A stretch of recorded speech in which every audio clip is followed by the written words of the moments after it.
Ryder LeBlond, you're out here for the 2025 King of the Motos. It sounds like you've had a really consistent time since your third place last year here at King of the Motos. So how is that bringing you into the 2025 King of the Motos? Yeah, obviously one of the few guys out here who are on the same bike, which is good. I haven't changed much. I'm comfortable with it, comfortable with the program. Yeah, I want to get out here and hopefully break that second and third place streak. I've had third here the last 2 years and I want to break that streak. Yeah, try to get a win here soon, hopefully this race or at least this season for sure. With the format of the race, that kind of 2-hour qualifier that we have leading into the longer race on Sunday, do you have a different strategy in the way that you're going to approach those?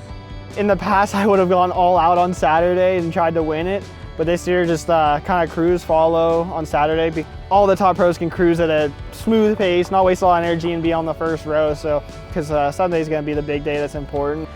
We're adding a little bit to Sunday in the sense that we have the 8-mile loop, a 9-mile loop, 2 11-mile loops, right? That fourth loop added, and then we have a spectacular finish that is apparently planned for you guys. Yeah. Have you done any kind of recon to try to figure that out, or again, any strategy that comes into play for those 4 loops and then that finish? I mean, obviously GPS is the biggest thing with this race. It's tough to follow. They're small little screens, they get dusty, the sun's shining on them, so it's hard to see.